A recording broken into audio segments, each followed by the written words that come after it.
Maybe I'll give a little introduction to why I'm so interested in this particular topic. Most Ultralight Startups meetings are of far more general interest. So we've had events on things like outsourcing, advertising as a business model, and then non-advertising business models separately. We've talked about web analytics. We've talked about lots of topics that I think are of interest to all sorts of web tech entrepreneurs. And this one is highly narrowly focused employment-based business models. I published a note onto the New York Tech Meetup list that I thought was really profound, so I'm going to repeat that here for your pleasure today. And that is what I call the recruiting riddle. And imagine that you are a hiring manager at some firm and that has a job that pays $100,000 a year. I'll take it. It's that easy, man. Somebody told me recruiting was hard. You have kind of two choices. You can go to a recruiter and pay them 20% to 30% of the first year's comp, so that's $20,000 or $30,000 to place a person, and you're going to get a handful of resumes coming in from a recruiter. Or you can go to a job board and you can post on Monster for $200. And you can get a ton of resumes coming in. At first glance, you're paying 100 times more for the recruiter to get the same thing that you could get just by posting an opening on a job board. And yet, even in today's economy, where there's theoretically millions of people out of work and looking for jobs, recruiters are still employed. And companies that are hiring still go to recruiters, and at first glance are paying 100 times more than they need to. For that. So why is that the case? That's the riddle. Why are companies paying so much for recruiters, even in this economy? And I think that's one of the issues I want to explore. Obviously, one can infer that there is value from recruiters, and what is that value? Secondly, we hear sometimes that human capital is the most valuable asset. And if we believe this is true, then we believe that this task of matching people with jobs and consumers of labor with providers of labor is going to be a valuable process, not only right now but into the future. As long as there is labor and there are people that demand labor, the process of matching supply and demand is going to be a valuable service to be providing. So I think it really has that longevity, and that's something I want to explore also. So I'm going to now introduce Josh, our moderator, who's going to introduce the panel, and he's also going to give a brief presentation about kind of setting the stage for the various tasks in the job world and the employment world. So Josh has been a regular here for quite some time, and if you haven't seen his blog, marketingblog.net, you ought to check that out because he does very lovely blog posts, videos, and photos of all of our events. So be sure to check that out. Josh is the founder of ResRedo, a vertical search engine for job experiences found in resumes. First search engine of its kind, ResRedo is opening doors to new methods of resume writing and job-related search. Prior to ResRedo, Josh was a recruiter at AC Lion and headed all online marketing and web-related initiatives for the firm, including blogging, social networking, web analytics, email, marketing, SEO, and exploring new advertising options. Passionate blogger, he writes weekly for marketingblog.net. I'll check out. Keeping his readers up to date with event reviews, industry coverage, pictures, and more. So thanks very much for moderating, Josh. Thank you. On that note, I'd like to actually introduce the panelists. And it's actually very interesting. It's an honor to read paragraph worth of information for each of them. All of them are very qualified, and I want to explore that with you. So to start off, I'd like to actually introduce Charlie O'Donnell. Charlie has a very interesting background. It's remarkable. As story is today. So I'm just going to kind of read off a few points that are interesting. He's the co-founder of this company and CEO of Path 101. It's a New York City startup that has revolutionized the entire process of career guidance through mining millions of resumes that are open on the internet. He has also funded VC firms before through the GM Pension Fund, which actually landed him a job in the Union Square Ventures, funding New York City startups. After which he spent a year as a director of product management, consumer products, at Oddcast, before starting up Path 101 with Alex Pines. He's also the founder of Next New York. You guys should all check it out, nextnewyork.org, and also teaches entrepreneurship at Fordham University, and is an entrepreneur in residence at ITAC. So, great background, and I think he'll be able to offer in specific to address certain needs of the job seeker as well as to the hiring manager. Next up in line is Alan Ackerman. Alan Ackerman kind of represents the more recruiter side of things. He's the founder of A-List Recruiters, A-List Placement, a digital media recruiting firm in New York City. Also launched recently IHaveARec.com. It's a private social network that helps recruiters collaborate on placements and share commissions through a cloud recruiting model. It's very new, but if you're a recruiter, you understand that sometimes you have positions you need to fill, and sometimes it's better to turn to other recruiters to spend hours and days and weeks leaving the position unfilled. He's also founder of MadG, also known as the Mobile Application Development Group. They make specific applications for the clients with cutting-edge mobile solutions for the clients. And he's also a seasoned developer. He spent a lot of time developing complete applications for companies such as Goldman Sachs and Sony Music Group. So, Alan Ackerman. Next up in line, Eric Yoon. Eric is founder and CEO of Job Scout. It's a daily email digest of jobs, great jobs in New York City. Ones that are relevant to a lot of people in this room, business development, marketing, and it's very much like Mahalo, it's man-powered. So these are very specific and detailed job descriptions, and they're all found by individuals. He was also the CEO and the founder in 2003 for a company known as JobThread. I talk about a little bit about that later. And Eric has been in the online recruitment development space for about 10 years. He's been on staff at Hot Jobs. He's been on staff at New York Times for their job place market, and he's also been on staff for project development manager at Bernard Hoag's group. So, seasoned professional in the recruiting space and also a lot of technology as well. Our final panelist, Jeff Stewart, is working on something very new in this space. It's very unique. He's the founder of Urgent Career. It's a technology startup seeking to revolutionize the way companies find, screen, and assess sales talent. So it's very candidate-centric. It's helping candidates better themselves. He's a serial entrepreneur, inventor and investor with his angel fund, Urgent Ventures. And he's also been the serial entrepreneur of over a half dozen startups and companies that employ, put all together, over 600 people. He also writes, you should check it out, on his blog about startups, urgentspeed.com. I like the urgent theme there. So this is our panelists. These are our panelists for the night. So everyone, let's give them a round of applause. Get this started right. And on that note, I want to bring you all up to speed. They know everything I'm about to say. Maybe some of you do, but I'm going to bring you all up to speed on employment-related business models on the internet. Okay, so if we could just run the next slide. Who benefits from these employment-related business models? So we have the hiring manager. That's the individual at a corporate company needs to fill his position. He might need to fill it now, especially in this economy. If there's someone he needs to hire, he needs to hire. There's also the recruiter, third-party recruiters and agency recruiters. They might help the hiring manager in filling these positions. And then you have the job seeker. This is someone who could be actively looking for a job. He could be passively looking for a job. He could be lying about both. And then you have the publisher. He's the guy who puts out blogs. He's the guy who puts out newspapers and magazines, and they're looking for a way to monetize that through online employment-related business models. So let's start with the first one, hiring manager. So the hiring manager has specific needs, and what technologies are out there to meet it? I'll show you. So there's a job description. Hiring manager needs to write one. There's technology out there, BLR, and also write job description. There's a few others as well I haven't mentioned. He needs to post a job internally. If you go to a website for most big businesses, they have their own internal job board and process. People like, Eric put something together that helped big businesses in the past. That's, if you check out JobThread in the past, that helped companies build internal job boards as well.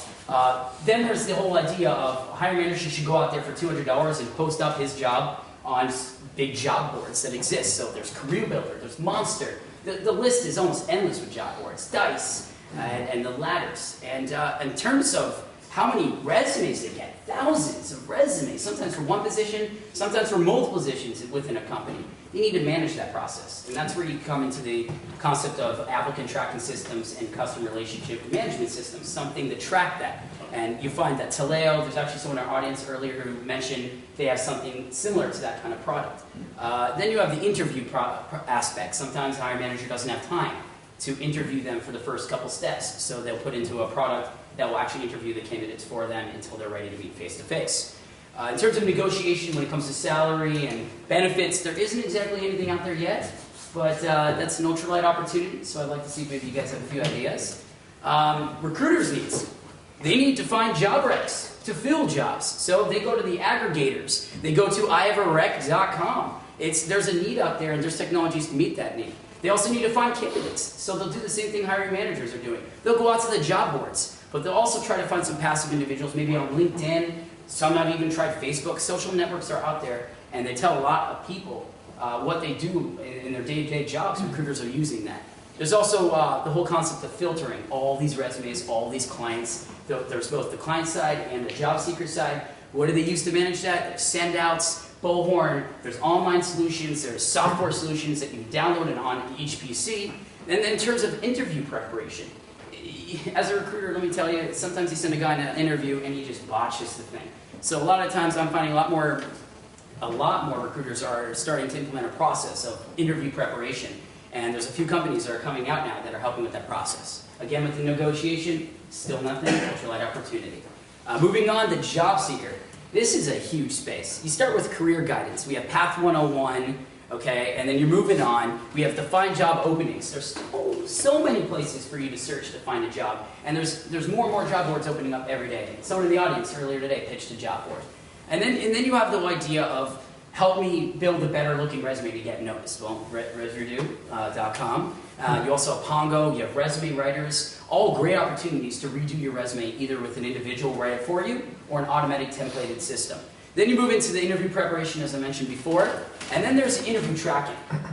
There's a small space of individuals who get 20 interviews on 20 different days at different times, and they want to track the progress and how the interviews went and put that into some kind of graphic imaging system. They have that, and there's an opportunity there. Let me tell you, to put something out like that, people will buy it.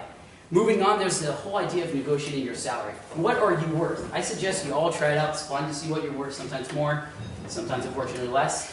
CB salary is put up by Career Builder, but there's actually some that actually do it themselves, salary.com and PayScale.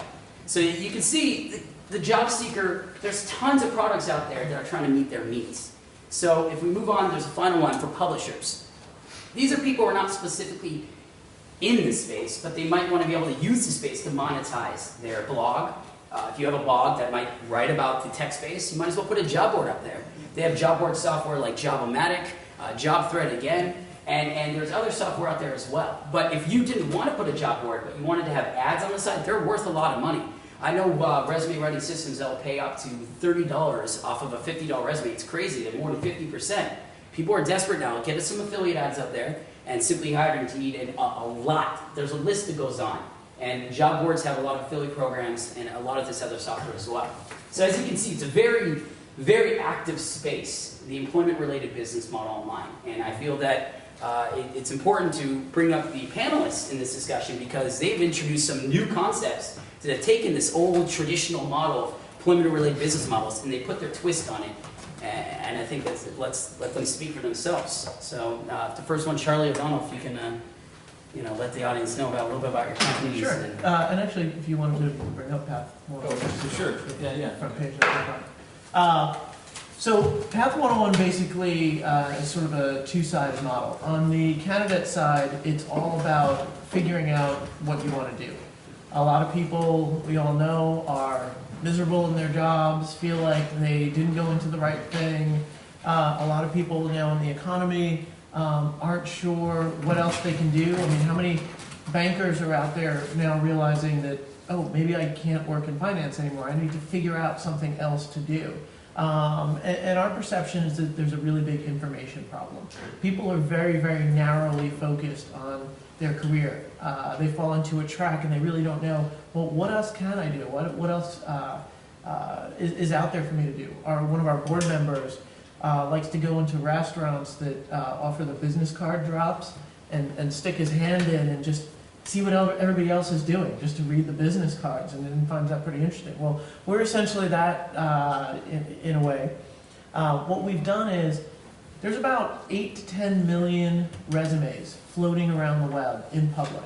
How many people in this room have a website where their resume is on it in public? Handful, okay. How many people have a public LinkedIn profile where they've checked the box and said, please? Okay, so most of you have a public profile.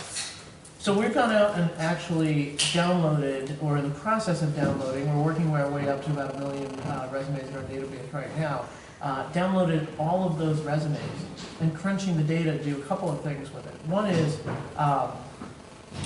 to figure out what everybody else is doing and present sort of an IMDb-like experience of different careers. So to crunch all the data and say, oh, English majors, well, we have 68,000 English majors in our database. What do they actually go wind up doing? What grads, do they get a grad degree? How many of them? What skills? What are the entry-level jobs? Oh, some of them go into publishing. What is publishing? What are the entry-level jobs there? Where do people, if they leave publishing, where do they go? Make that a very, very easy to navigate experience. Compared to a job board is very flat. You see a job, you don't really know where you can go after that. You don't know who goes into that job. We're looking to sort of mine that data and expose it, and also make it interactive. So you can upload your resume, and we can help you say, oh, okay, well, people like you, here's where they go. You want to take your resume and figure out, how do I get into a certain position? Oh, okay, well, the 10 people that we have in our database that have actually done that before, here's sort of the path to get there. And then we've layered on things like peer-to-peer career advice, personality testing. At the end of the day, what we're really trying to do is get to know the candidate better to help give them more information about putting their career in a context. On the business model side, because we're helping candidates with their careers through career guidance, we feel like it's too easy to find candidates. It's too easy to find jobs. Sorting and narrowing and filtering is really what we feel is the best value. So if we can take your resume and a job satisfaction survey and a personality test and help an employer narrow down to not the 3,000 people that came into the job ad, but the 5 people I actually want to interview, because now I know that this guy has 2 years of sales experience, he actually liked that job, and he has a very independent mindset which fits well with my startup. That's a good person for me to interview for my job, and only by really working hand in hand with the person you're going to find that out. I'm sorry, I probably went over a minute. Well, unfortunately, I don't have the timing, and Beeb, you're out, but... I'll keep going. Actually, just to get things moving on as well, just something I just want to address is, what does your business bring to this space that has never been seen before? So the audience can kind of walk away saying, oh, Path 101, this is new, I like that. So. Well, for one, up until pretty recently, any sort of information about what different careers are like was basically handwritten. The model that's out there that most people are familiar with is Vault. Vault employs sort of an army of editors and interns to go write what they imagine to be what the field of publishing is like. And it's great. And then you can buy a book and subscribe to their database. But somebody who's an English major going into publishing versus someone who, maybe has come from a completely different field, get the same view of what the publishing world is like. It's not data focused. And we think by coming at it from a really quantitative standpoint and making it really interactive, so I can figure out, okay, my particular path into publishing is this, because I've pulled all sorts of data from all these resumes. It's different than just a static content. Okay, great.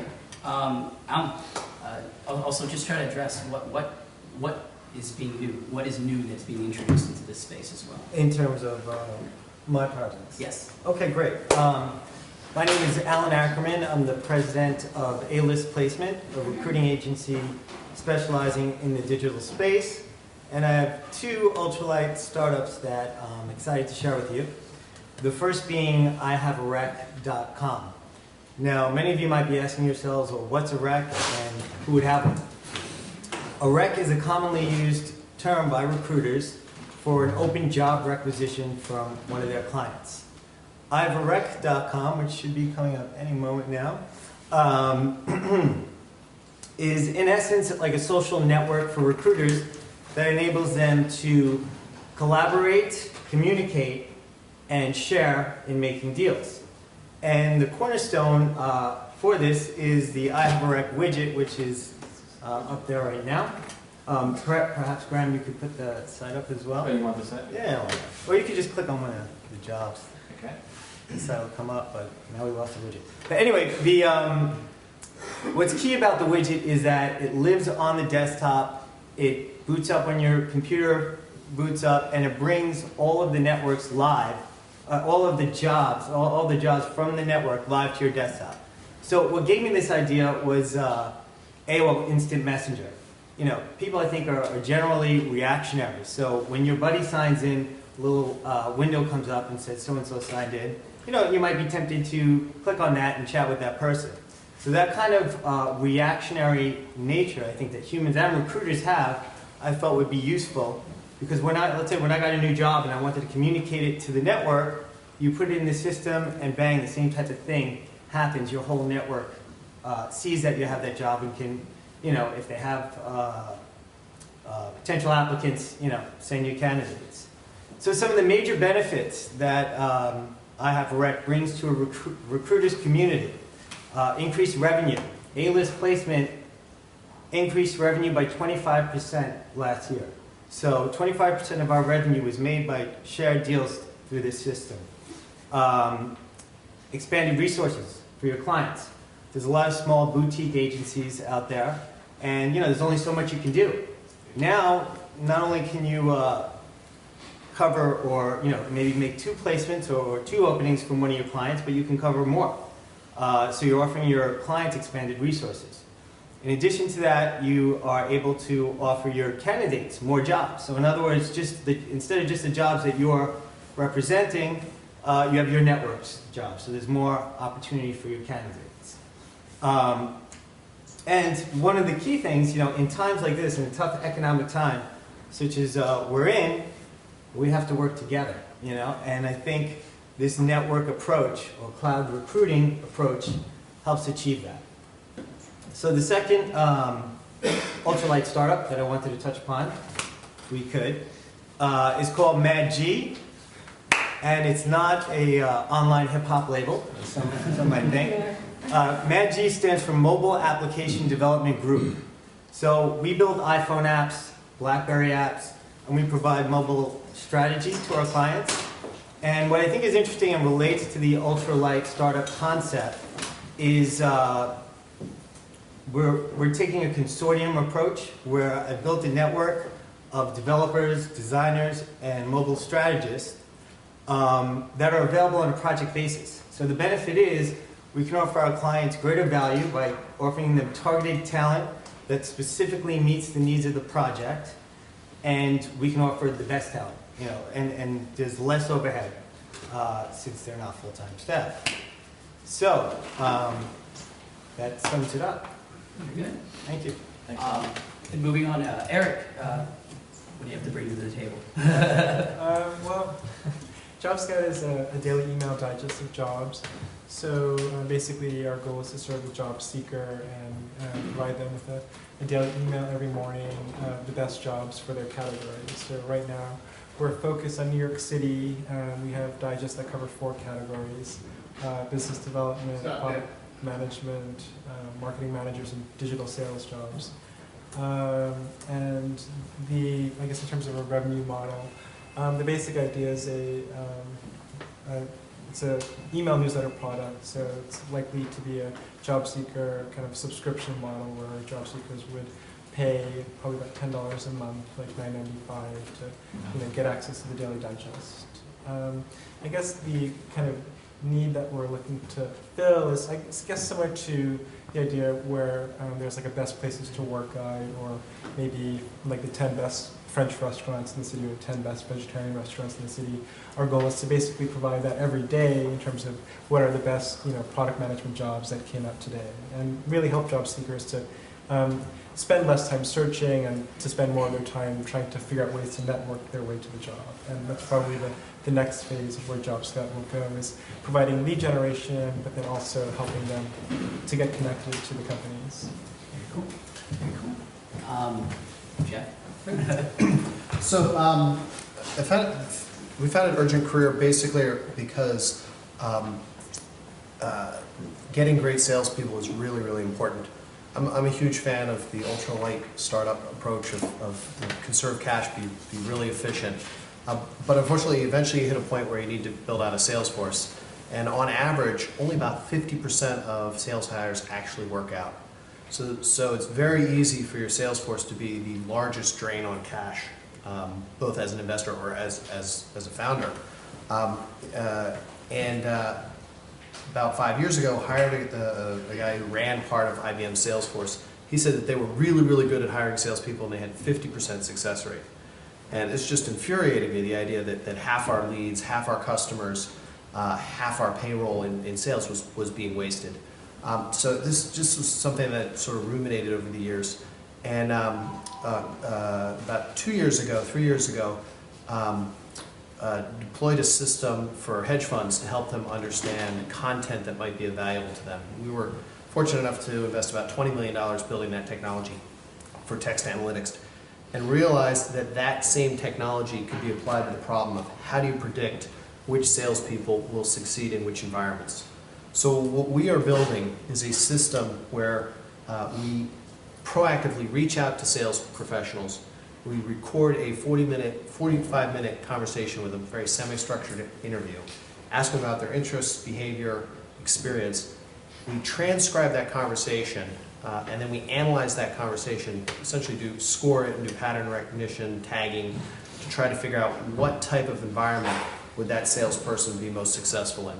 So for the candidate, it offers an enormous amount of value, because so much of their compensation is based on commission. It's how do you get them into an environment selling a product to an audience where they're going to be most successful. And for the clients, for the companies, the people who pay us, we help them get candidates which we believe are going to outsell a typical salesperson and have a much higher probability of succeeding. So what we're bringing to the table is a new data set, which is this transcribed conversation with the salesperson, and a new set of tools to analyze, score, and report on that candidate. So we're very excited. It's evolving rapidly. We do have clients. We are processing candidates and matching them with our customers, and we're gradually layering in more and more technology as we increase our data sets and continually improve our machine learning. So we've got a long way to go, but that's what we're trying to accomplish. Very good. You guys all brought very unique things to the table. I mean, a little worked up for what I would like to do as an entrepreneur. But I just want to break down just a little bit how this is going to go. You guys are going to have an open forum to ask questions to the panelists, about their unique nature, what they're doing in the space. Anything you want to ask them, it's pretty relevant to what we're talking about, please. So where they eat on a daily basis, where they shop, probably not a good question to ask. Number two is that try to limit it to one question if you can, as opposed to a run-on sentence like I'm doing. Just a single question if possible. But before anything else, I just want to ask one question to get this kicked off, and then from this, I'll have a blast. It's just very simple. If you could tell the audience, an audience full of ultralights, 3 tips if they were looking to break into this space, the online employment model space, what would you tell them? What would those 3 tips be? And I wonder if each of you could kind of offer something to the table. So if you want to start this one up. Well, I guess one tip is, I like targeting the companies or recruiters as the customer, because there's less of them, they're easier to reach, they have phone numbers, they have addresses, so it's a lot easier to reach that audience, and they tend to write bigger checks. So that's one observation.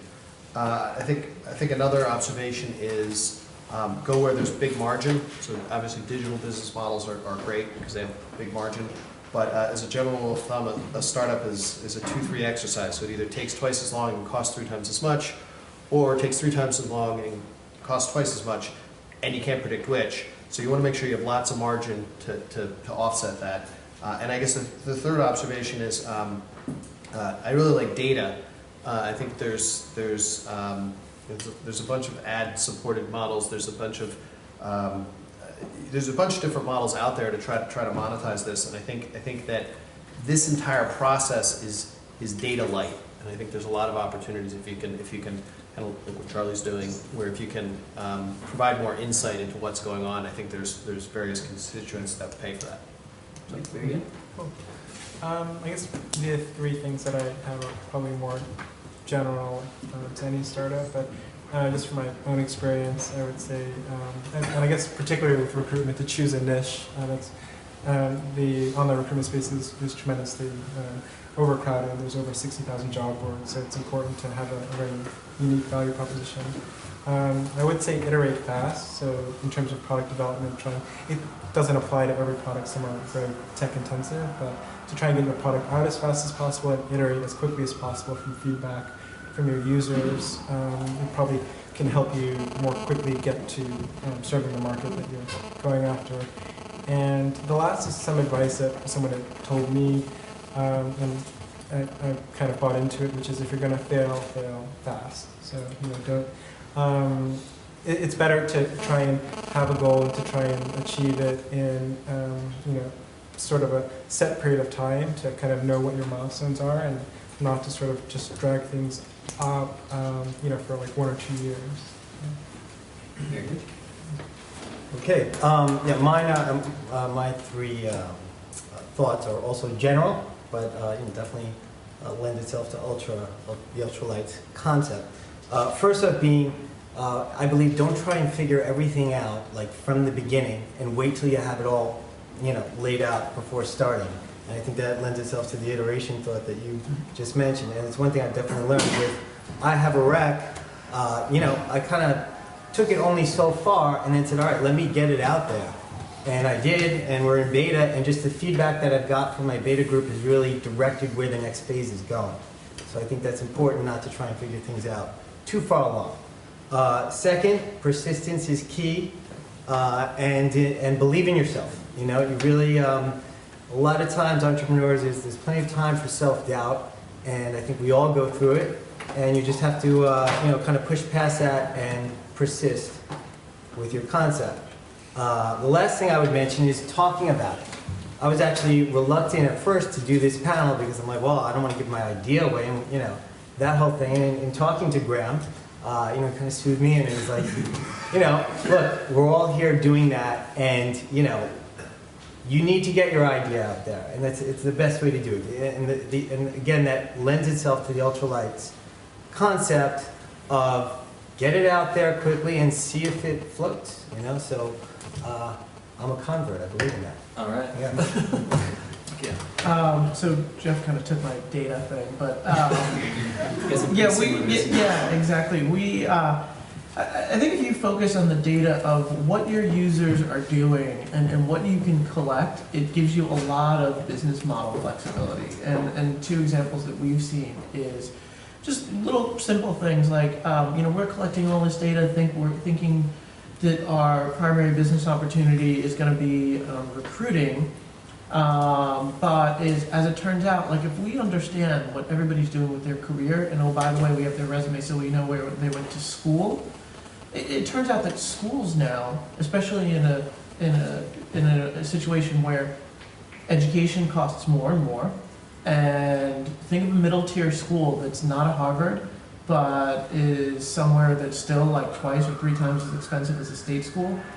How do they convince incoming students that it's worth it to go to that school when they don't actually know what happens to people after they graduate? They know how many people they place. Some of them know your current contact information so that they can send you that little envelope so you send them back money.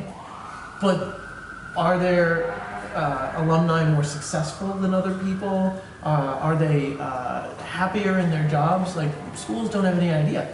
Well, we actually do, and so now we have a potential revenue model of doing analytics for schools and telling them what happens to everybody with their career, because we're really focused on the data. We'd never even, we kind of stumbled into this recently just because we like had all this data. We don't really have to do anything new with it. We don't have to change the site. All of a sudden somebody's interested in like purchasing our data. So I think data is really, really important. Second thing is find the really, really innovative people in this space, and not to criticize the space in general, but there are a lot of people who aren't. There are a lot of really old business models that haven't changed. There are a lot of people in the recruiting industry who don't like change. And so you want feedback from customers and potential clients, but you want feedback from the most innovative of potential people, because you know you could go to 10 recruiters and say, oh, I'll never buy that.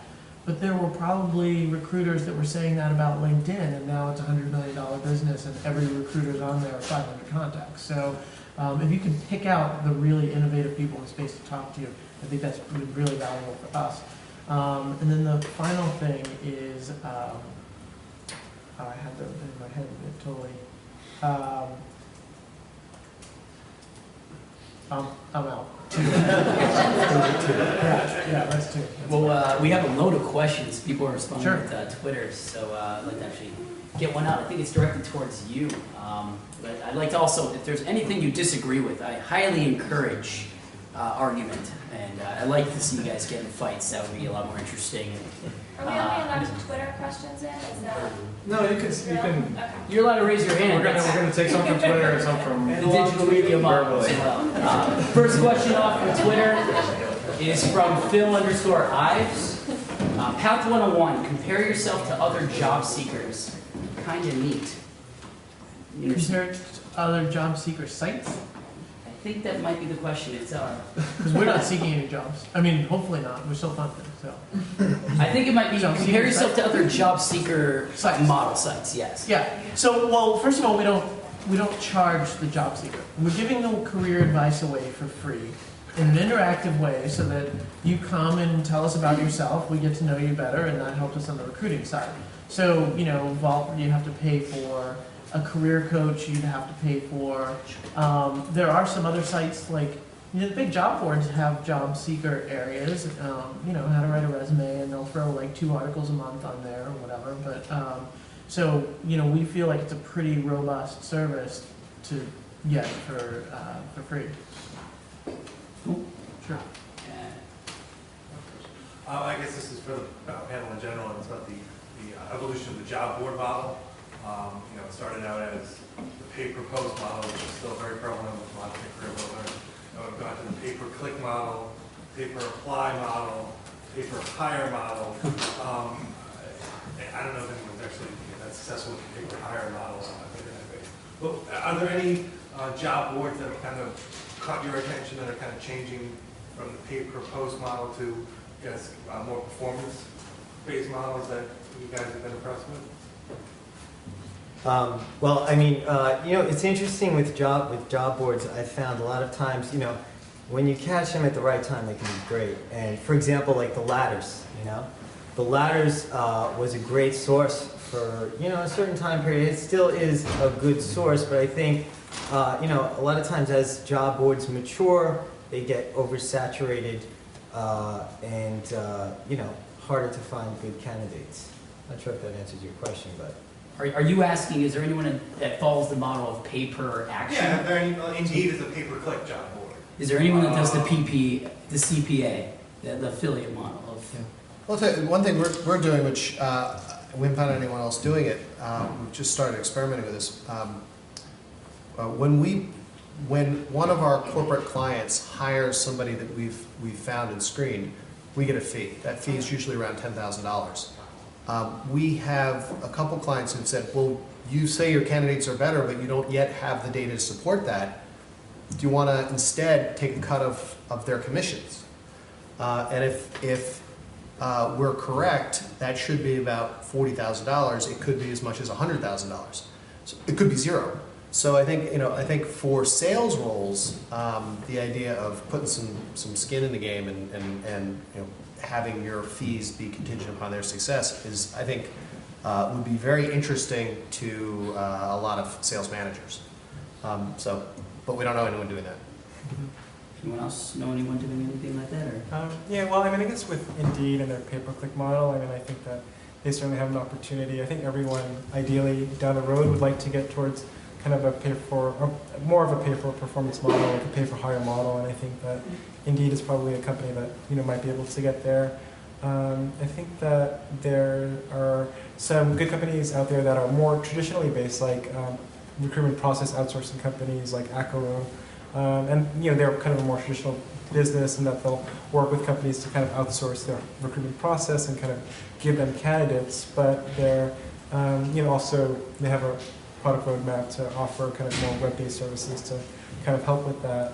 And I guess just one last company that I think is interesting, it's not really a consumer-driven business, but there's Bounty Jobs, which is a little bit more behind the scenes, and they're basically create a marketplace for recruiters. There's another company, I always forget their kind of key competitor. Kayak. What? Kayak.com. Oh, okay, yeah, them. So they basically create an exchange for recruiters and companies, so companies can post their open requisition and all the recruiters can basically try and fill it. And that's totally paid for performance. And I think that they certainly have an opportunity to create a consumer-driven front end to that. So, candidates can kind of see which recruiters have better track records for filling roles at certain types of companies, and that would be a great business. Interesting thing about Bounty Jobs too is they actually pay, they in a sense pay you not to submit a resume. They charge you to submit a resume, and then if the person's hired, you make that back. But it kind of takes away the traditional recruiting problem of just sort of spray and pray resumes and hope something comes out of it. And I think that's very compelling. Right, exactly. It really has a material impact on quality when it costs. Well, and you know who essentially had that model, but in a completely different space, is I'm in Like With You, where the very early iterations of I'm in Like With You, when it was a dating site, where you had a certain amount of points that you won from playing games, and somebody would say, oh, okay, I'm looking for, here, answer this question. What's your idea of a romantic date or whatever? And you would bet points that your answer was going to be one of the top answers. And if it wasn't, you lost points.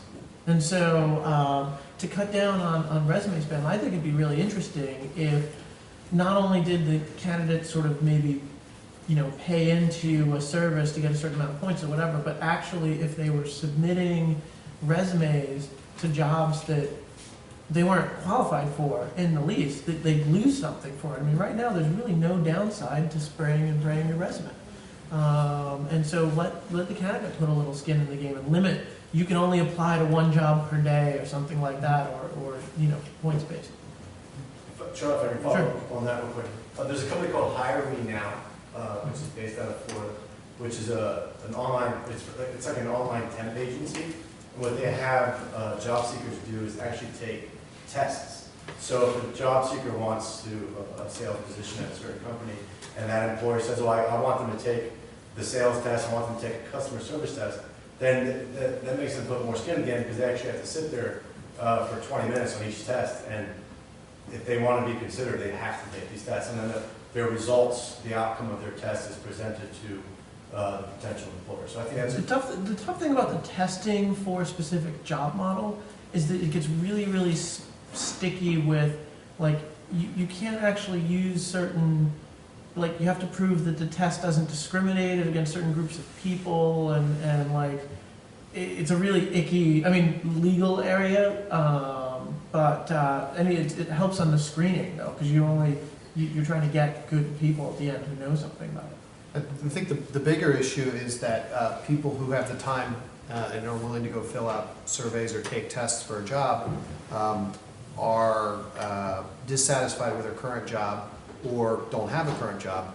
And I don't want to hire those people. I want to hire people who love their current job and are successful, and that their employer doesn't want them to leave. And I want to pull those people because they tend to, on average, be more employable and a higher caliber. So with our verbal assessment, we think we lower the barrier where we just have to convince somebody who talks for a living to talk to us. You give them something back too. And we give them something back, which is recommendations on the types of roles where they would be most successful, and maybe even a specific role, where specific, especially in the field of sales, having to take tests can result directly in adverse selection, not just because of the types of people who are willing to fill out forms, but also good salespeople have a sense of urgency. They go, well, if I'm going to spend time on this, what do I get out of it? Like, is this going to result in something? And unless you can specifically point to, you do this and this is what you're going to get out of it, there's a group of people who are good at qualifying who will essentially disqualify that whole process. And qualifying is obviously a core sales skill in many environments. So. If someone's really rocking, if they're a rock star though, what would be the incentive for them to go and have a 45-minute conversation? And if they're doing very, very well in the current gig? Well, one reason is, like, for example, we had someone last week. They were a top producer at a company that sold equipment to hospitals, and because they were well over quota and a top producer, they made $40,000 in commissions. However, the skills that they had could be applied to another company where if they're even 50% or 80% of quota, they're going to make another $150,000 in commission. So that's a pretty powerful reason to move. But unless but if you're happy, I mean, you don't even know those situations are out there, and filling out a form doesn't necessarily give you the idea that they are. So we talk them through the process of let's get you into this assessment. Cool. Next question, anyone? In this side of the room, possibly. So this economic climate we're in, is that a boon to your businesses or a swoon? I think it increases job seeker traffic. It sort of makes the business models that depend on hiring really difficult. The tough thing about the increase in traffic is that people have very little patience right now, and so they expect to come to your site and just get a job. And how can you convince somebody to be a little patient in a situation where, like, they might not be able to pay their rent? I mean, there is no job site on the face of the earth that is guaranteed to get you a job at the end of the day in this environment. And so I think the challenge is, what can you do with all this traffic? How can you keep them engaged? How can you make them feel like even if they didn't necessarily get a little closer to a job, they have a better sense of where to look, they know how to present themselves better. We're actually not officially launched. There's some stuff on our site that works, but we'll be launching in a couple of weeks. But I think it's just really easy to get job-related PR right now because there's a ton of stories being written about it. So you can get the traffic. It's how do you not have them get depressed at the end of the day after they applied to 20 jobs and just didn't hear back from anybody? It's really more to do with your business model, though, isn't it? If you're going after corporations that are not hiring, your business model is kind of crunched to a large degree. And if you're going after a large pool of people that are laid off that don't have as much money to spend as they would, that hurts that side of the equation as well. So, well, I'd point out, I think the Ladders has done a good job of targeting the candidate as there's a material part of their revenue. I think in this environment there are people who are willing to invest in finding the right career. But at a macro level, I think if your startup is dependent on the economy, that's a problem. There's so many so many things that are going to go wrong, so many mistakes that you're likely to make. If it's dependent on the economy, it's, there's probably bigger issues there. I think you could, for our business specifically, I think there's a shortage of really talented salespeople, and perhaps because of the economy, some of them would move at times when normally they wouldn't. For example, I'm told we have a candidate who was servicing auto dealerships, and they were a top salesperson, and they're willing to, they made a lot of money 2 years ago, but they're willing to change careers now. So those types of things do happen. And I think for a startup, it's all about you're not the incumbent, you're the disruptor. So any disruption works in your favor. So the more crazy change that's going on, whether it's technological or regulatory or economic, that's good because that's all you have going for you is trying to take advantage of disruption. Right. And I would say that, I mean, right now, certainly the economy is not great, and businesses that are focused on dollars from employers might be suffering more. But when the economy comes back, let's say 2 or 3 years from now, that'll be the time that you've been building your business. So, I mean, our JobScout is really focused on monetizing, the job seeker. But, that's, so, I mean, more to the point is the economy, it's cyclical, it will go up and down, so. And also, there are a lot of employers, like not all of these layoffs are economically related. There are a lot of companies out there taking the opportunity from a PR standpoint to say, oh, things are difficult, we need to cut off, 5% or 10% off the top. I have a friend of mine who works for a publishing company, and he just, cut 5% of the staff. And I said, well, for company morale, why wouldn't, is it possible? Because you could just go to everybody and say, we're not going to do layoffs. Everyone's just going to agree to a 5% salary cut. A difficult time, everyone can keep their jobs. And his answer was, not everybody's worth keeping.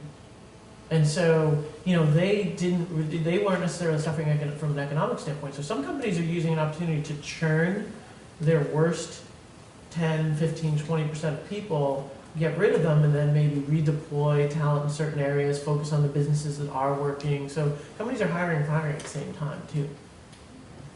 I was just going to, address the question from a recruiter's standpoint. Sure, there are less jobs to work on, and companies are less willing to pay recruiter fees. When there's so many candidates out there. From the standpoint of IHaveArec.com, what makes it interesting is instead of recruiters, having a nice amount of jobs to work on and just kind of being closed in their sort of sphere of positions, recruiters are now more apt to work together. So I think it definitely lends itself to the IHaveArec business model of collaboration amongst recruiters. Just taking it down to Twitter again. Next question is from Nate, T-shirt business. What should ultralight entrepreneurs who don't have a ton of money to do to spend on recruits? Interested in spelling here. Let me try to work this one out.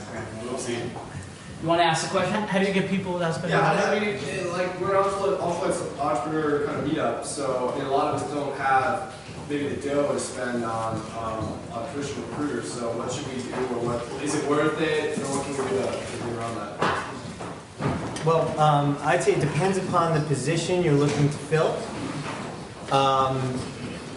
I think Craigslist is probably a great option in a lot of cases.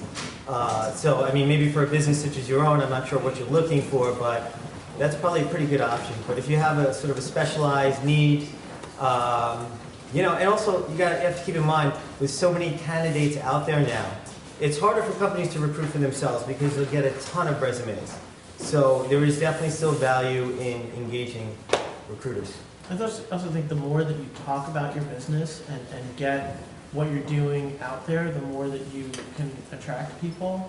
And also just in your own personal network and spending the time. Like when we went through a hiring phase, almost 100% of my time was focusing on getting people. Now I had the luxury of having a technical partner, and so we had a team of 4. I'm the business person, and so to hire one of our developers, I spent literally a whole week on LinkedIn, like every day. And I have like 1,000 LinkedIn contacts, and I'm like hardcore about putting everybody that I know on there. I typed in the word developer, and I just went through. I probably went through like 8,000 people. Like every day, I just come in and just search, and I email the person in between. What do you think about this person, or whatever? And eventually came down to one person that we had talked to that we wanted to hire. But the idea of, hey, I know a couple of developers, because the filter is sort of like, who's available, who has the skills, who's a fit, who can I afford. You need so many people on the top of that funnel coming through, so people need to know who you are, know about the business. You need to have a big network of people. Sorry. Well, no, it's okay. Just one quick thing first. I just wanted to get a feel from the audience. How many people here are publishers and are looking to maybe monetize using some of these models? Is anyone here? Anyone here work in the online space, in the employment space? Okay. And in terms of recruiters, anyone? You don't have to be afraid here. It's okay. Awesome. And in terms of hiring managers, people are interested in improving the process of hiring individuals for their own companies. Is there anyone here as well? Oh, just trying to get a feel. Question, so what, for each of you, is the most exciting model in the deployment-based space other than your own? Charlie's.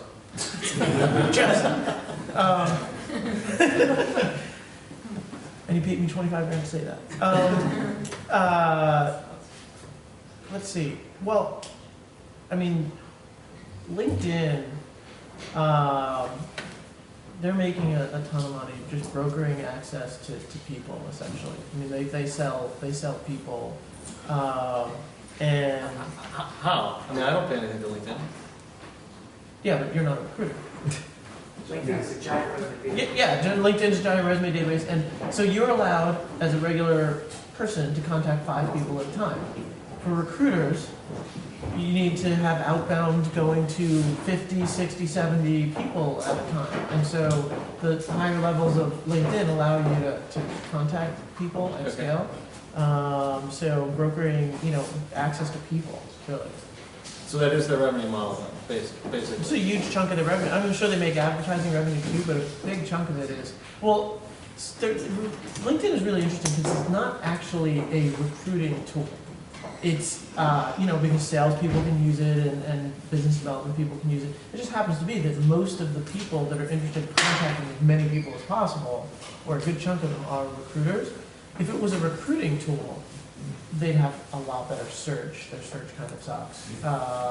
They would do stuff like signaling, like, we know when our friends on LinkedIn are looking for jobs because we can see them updating their database, and we all of a sudden get, somebody who has a totally dormant LinkedIn profile all of a sudden starts, inviting their friends and stuff. Recruiters would love to know who those people are that all of a sudden pop up on the radar, but they're not really a recruiting tool necessarily. They're just a model for brokering contacts. He chooses LinkedIn. Okay, very good, LinkedIn. I do like Jeff's idea. I think it's very innovative, interesting, and I think there's huge potential there. I'm also a big fan of LinkedIn, and although maybe not so much of a fan of the letters as I used to be, I think they're making mad bank right now. Just in this kind of market, and I know they are because I'm getting tons of candidates from that. But I think they have a very, very successful model. The letters. Yeah. Okay. I agree with LinkedIn. I mean, they have tremendous amounts of data. They have, in terms of product development, tremendous opportunity in terms of what they can add on top of all of the people that are already in there. All of the profiles are basically resumes, and people, can easily just use LinkedIn profiles as resumes, for a lot of situations. And it's also good for the changing economy, for the changing trends in employment, where there are a lot more freelance workers. LinkedIn, I think, can be far more powerful for that. I think there are less permanent employment and even larger numbers of freelance, like contingent workforce. Well, LinkedIn's one of the few companies in the employment space that you didn't have a hand in building. That's true. So all these, I agree with everything, but you have to have Craigslist to call out. I mean, it's just amazing. Of course, yeah. As a business model, I mean, are they making a lot of money from jobs? I think they actually, considering they're 12 people, they're certainly high margin I think they're business. like 20 now. I think Up to 20. But it's over $15 or $20 million business and I saw that number like a year ago. And they successfully pulled $800 million out of the publishing Oh, wow. industry. It's amazing. 12 billion or whatever. Question over here in the audience. So seeing everybody loves LinkedIn, what's one thing, Charlie, and then go along, that you change about LinkedIn to make it better? This goes for all social networking sites. LinkedIn groups suck in a major way, and really great groups like ultralight startups and you guys would never put your stuff on there. You just can't. It's really clunky, but yet you guys are a great place to potentially recruit people. Same thing with Next Time Live and New York Tech Meetup and Facebook groups suck, and I don't really understand why they don't create a more compelling way for whole groups and organizations to throw all their members on there and interact. Because the other thing is too, interaction and communication is data about candidates. So for example, like our peer-to-peer career advice network that we have on our site, it's nice for the job seeker to ask a question, might get an answer. But we're learning who's answering the questions about Ruby on Rails jobs, or who's answering the questions about venture capital. Even if they didn't upload a resume, that guy might be a Ruby developer, you know? So that's content as data about the person. So I think a better group tool on LinkedIn would be really, really useful. Okay. I'm not sure. I don't think you can search by email. So that's one thing. Another thing is, Facebook has, you can see your online friends and instantly chat with them. I think that would be fantastic to have on LinkedIn. I think that it's probably certainly on their roadmap, but yeah, I agree. I mean, search is a big area that LinkedIn can do a lot of work. They have massive amounts of data. They can really take advantage of, the types of connections people have, where they've worked, and, there's a lot of dynamic data in there, sort of like, if you're at a certain job and you get a bunch of connections there, like, there are lots of ways to look at that data and expose it. So they just, they have a huge roadmap, so I would just say in search. I'd say in permissioning, in that I don't want to share my network or contacts with most people because I don't want to be pestered, or I don't want them to be pestered. But there are some, companies I've invested in, or people who I'm, coworkers. I want them to be able to see. So if they say, "Oh, I see you know Tommy. I'm dealing with Tommy. Can you make the introduction?" So I think the permissioning of who sees what would be helpful. It's really hard because the person who knows the most about the position is probably not the person posting the job. Exactly. And frankly, the person who needs that candidate and understand what that job is like, a lot of times you just don't have time to write a really great job description. One of the ways that we're trying to help that is by helping you figure out who is currently in that position. So in other words, like to see, what a sales associate at Motorola or somebody in the communication space, and realize that, 35% of those people have computer science degrees. Well, I don't necessarily need a job description to understand, like, wow, that must be a pretty technical sales job if 35% of the people in that particular job are technical. So trying to assess, like, who are the group, or what is the group of people currently doing that job? What are their backgrounds? It's kind of a way to get a sense of, like, what are they doing? All right. Just by the way, sorry to point this out, but your question was what my business model is built on. So it's very good to know there's a need out there. I'll tell you more about it afterwards. Another question for anyone else? Yeah. Are there any business models? Right now candidates apply and there's 500 resumes sitting on somebody's desk. Are there any business models that somehow put you at the front of the top of that pile? Well, we've talked about, you kind of had a business or was working with a business that was attempting to show people. I have a team in India, and we do job research for candidates, which basically we bring the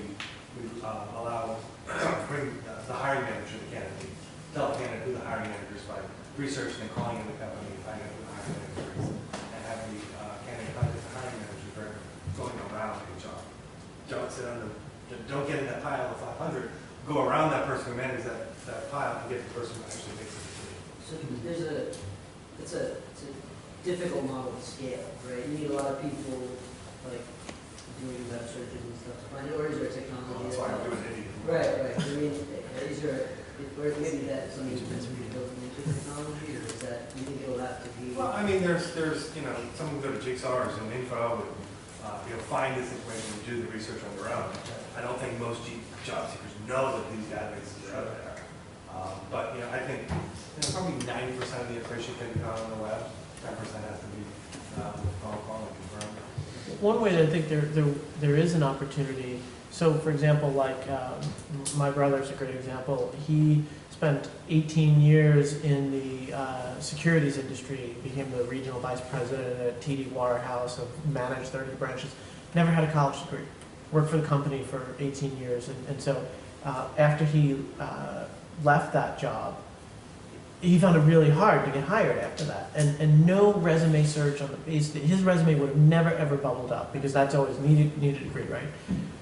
I'm really surprised that there isn't a better model to allow individuals, and I guess you could if you did your own little AdWords campaign or Indeed, to allow individuals to advertise themselves. So when somebody's doing a search or posting that job, that he could put his own ad up at the top. So as you're posting on Monster, as you're posting on Indeed, or wherever, to say 18 years experience, managed 35 branches in the securities industry.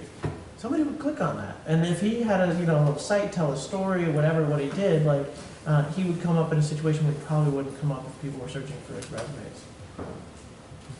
Another way is if you're working through a recruiter who has a vested interest in representing you and a relationship with the client, that's everything.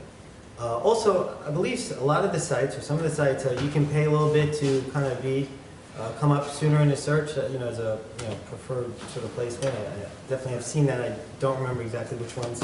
LinkedIn. Well, If you're LinkedIn, right. if you're that one level up from LinkedIn, you come up first in searches. I don't know if people do that specifically to get that level, but I just noticed that. Yeah, I've seen it on the search, so it's there. I don't know of any existing businesses, but I agree. It is a good business opportunity. Change your name to AA Allen. All right, just a few more questions. So maybe the last one. Let's take the last one. It was brought up that a lot of these sites have a time. I think it was you, right? What's the question? A lot of these sites have a time, and then they get convoluted and we're inundated with just lots of data that doesn't, too many resumes or whatever. My own experience was that I used to rely on something like Craigslist, and now I'm actually going to sites that are tech related because I'm a tech guy, and that's where those job posts are. So it's a lot more specific. So what are you guys doing to make sure that your own businesses don't get are at the top of the funnel, but at the bottom of the funnel? My CTO actually just let me in on a little trick that he uses to find candidates, and I thought this was great. He posted an ad on Craigslist, and he said, answer this programming or physics equation to X amount of decimals or whatever. Something like, you'd have to be a pretty hardcore tech geek to know, but it's not that hard. It would take you like 2 seconds to do if you had a certain skill. And then just Twitter the answer out to 7 decimal places. And this particular string is not on Twitter normally. No one would ever normally Twitter this thing unless they were actually answering our specific job ad.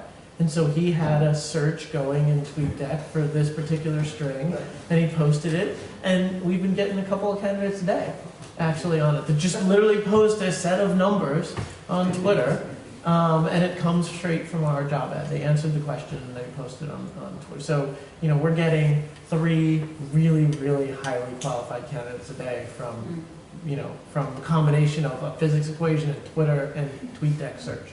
But they had to find that ad on Craigslist. I guess my point is that Craigslist is, thousands of job posts every day, and so it's. But if the post was like, answer this physics question and tweet it, somebody's looking at it, they're like, what?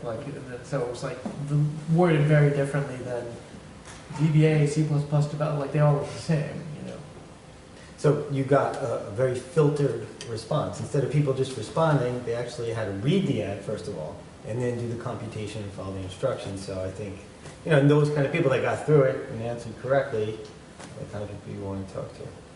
Did you say, we are hiring for this position, please answer this question and Twitter it? Or was it just answer this question and Twitter? So did you know whether these people are actually looking for jobs or not? Everybody's looking for a job at some point.